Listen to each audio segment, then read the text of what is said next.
Hello guys, അപ്പോൾ നമ്മളിന്ന് തയ്യാറാക്കുന്നത് കർക്കിടകത്തിൽ ഉണ്ടാക്കുന്ന കർക്കിടക കഞ്ഞിയാണ്. നമ്മൾ കുറച്ചധികം താമസിച്ചു പോയി, കർക്കിടകം അവസാനിക്കാനാവുന്നു. എങ്കിലും നമ്മൾ കർക്കിടകത്തിൽ ഒന്നെങ്കിൽ ആദ്യ സമയത്ത് അല്ലാന്നുണ്ടെങ്കിൽ അവസാന ഒരു ഭാഗത്താണ് നമ്മൾ കർക്കിടക കഞ്ഞി കഴിക്കാറുള്ളത്. ആദ്യമായിട്ട് നമുക്ക് കഞ്ഞി വയ്ക്കാൻ ആവശ്യമായിട്ടുള്ള നവരരിയാണ്. അതുപോലെ തന്നെ നമ്മൾ ചെറുപയർ എടുക്കുന്നുണ്ട്, ഉലുവ എടുക്കുന്നുണ്ട്, ആശാളി എടുക്കുന്നുണ്ട്. ഇന്നത്തെ കാലത്ത് നമുക്ക് പഴയതുപോലെ തൊടിയിലൊക്കെ കിടന്ന് മരുന്ന് പറിക്കുക എന്നൊക്കെ പറയുന്ന കുറച്ച് ബുദ്ധിമുട്ടുള്ള കാര്യമാണ്. നമുക്കിവിടെ അവൈലബിൾ ആണ്, കുഴപ്പമില്ല. പക്ഷേങ്കിൽ ടൗണിലൊക്കെ താമസിക്കുന്നവർക്ക് കുറച്ച് ബുദ്ധിമുട്ടാണ്. അപ്പോൾ നമുക്കിത് അപ്പച്ചി അയച്ചു തന്നേക്കുന്ന കേട്ടോ. വിച്ചുവിൻ്റെ അപ്പച്ചി ആയുർവേദ ഡോക്ടറാണ്. അപ്പോൾ അപ്പച്ചി തയ്യാറാക്കിയ ഒരു കിറ്റാണ്. അപ്പോൾ ആ കിറ്റ് അപ്പച്ചി അയച്ചു തന്ന, അതുകൊണ്ട് തന്നെ നമ്മൾ മരുന്നൊന്നും നടന്ന് പറിക്കേണ്ട ആവശ്യം ഉണ്ടായിരുന്നില്ല.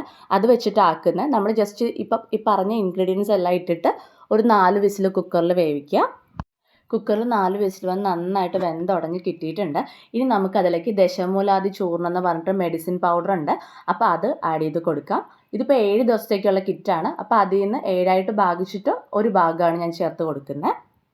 കർക്കിടകക്കഞ്ഞി അല്ലെങ്കിൽ മരുന്ന് കഞ്ഞി എന്ന് പറയുമ്പോൾ നമ്മൾ മിനിമം ഒരു 7 ദിവസമെങ്കിലും കഴിക്കാൻ നോക്കണം. ഇത് ഭയങ്കര ഹെൽത്തിയാണ്. നമ്മുടെ ശരീരത്തിന് കൂടുതൽ ഇമ്മ്യൂണിറ്റി ഉണ്ടാക്കും. അതുപോലെ തന്നെ വയറിനുള്ള പ്രശ്നങ്ങൾ, ആമാശയ സംബന്ധമായിട്ടുള്ള പ്രശ്നങ്ങളൊക്കെ ഉണ്ടാവുള്ളൂ, അതുമൊക്കെ മാറ്റാനും നല്ല എനർജി കിട്ടാനും ഒക്കെ നല്ലതാണ്. ഇതിപ്പോൾ മഴ സീസൺ ആണല്ലോ, അപ്പോൾ ഈ ഒരു ടൈമിൽ അസുഖങ്ങളൊക്കെ വരാൻ ചാൻസസ് ഭയങ്കര കൂടുതലാണ്. അപ്പോൾ നമുക്ക് ഇമ്മ്യൂണിറ്റി ഉണ്ടാകാൻ വേണ്ടിയിട്ട് ഏറ്റവും നല്ലതാണ് കർക്കിടകക്കഞ്ഞി എന്ന് പറയുന്നത്. മെഡിസിൻ പൗഡർ ചേർത്തിട്ട് നന്നായിട്ട് മിക്സ് ചെയ്ത് കൊടുക്കുക. ഈ ഒരു ടൈമിൽ നമ്മൾ ഉപ്പ് ആഡ് ചെയ്ത് കൊടുക്കുന്നുണ്ട്. ഇപ്പോൾ നിങ്ങളുടെ കയ്യിൽ മരുന്ന് പൊടിയായിട്ടല്ല, നിങ്ങൾ തൊടിയിൽ നിന്നൊക്കെ പറിക്കുന്ന മരുന്നുകളാണെങ്കിൽ ഈ ഒരു ടൈമിൽ ചതച്ച് നീരെടുത്തിട്ട് അങ്ങനെ ആഡ് ചെയ്ത് കൊടുക്കാവുന്നതാണ്. അതുപോലെ തന്നെ അത്യാവശ്യം കയ്പ്പുണ്ടാവും. അതുകൊണ്ട് തന്നെ നമ്മൾ അല്പം തേങ്ങാപ്പാൽ നന്നായിട്ട് പിഴിഞ്ഞെടുത്തിട്ട് ആഡ് ചെയ്ത് കൊടുക്കുന്നുണ്ട്. തേങ്ങാപ്പാൽ ചേർത്തതിന് ശേഷം മരുന്ന് കഞ്ഞി തിളയ്ക്കാണ്ട് നമ്മൾ ഇടയ്ക്കിടയ്ക്ക് ഇളക്കി കൊടുക്കുക. കാരണം തിളയ്ക്കേണ്ട ആവശ്യമില്ല, ജസ്റ്റ് ഒന്ന് ചൂടായാൽ മാത്രം മതിയാവും. അതുപോലെ തന്നെ നമ്മൾ മരുന്ന് കഞ്ഞി കഴിക്കുന്ന സമയത്ത് ഹെവി ആയിട്ടുള്ള ജോലികളൊന്നും ചെയ്യാൻ പാടില്ല. അത്യാവശ്യം റെസ്റ്റ് എടുക്കണം. മരുന്ന് കഞ്ഞി കഴിക്കുന്ന സമയങ്ങളിൽ ആ 7 ദിവസം കഴിക്കണമെന്നുണ്ടെങ്കിൽ 7 ദിവസം റെസ്റ്റ് എടുക്കണം. നോർമലി നമ്മൾ വീട്ടിൽ ചെയ്യുന്ന ജോലികളൊക്കെ ചെയ്യാം. അല്ലാണ്ട് ഇങ്ങനെ ജിമ്മിൽ പോവുക അങ്ങനെയുള്ള ഹെവി ആയിട്ടുള്ള വർക്കൗട്ടോ കാര്യങ്ങളോ അല്ലെങ്കിൽ വെയിറ്റ് ലിഫ്റ്റിങ്ങോ ഒക്കെ ഒഴിവാക്കുന്നതാണ് നല്ലത്. നമ്മളുടെ മരുന്ന് കഞ്ഞി ചെറുതായിട്ട് തിള വന്നിട്ടുണ്ട്. ഇനി അതിലേക്ക് നമുക്ക് നെയ്യിൽ ഉള്ളി വഴറ്റി ചേർത്ത് കൊടുക്കുന്നുണ്ട്.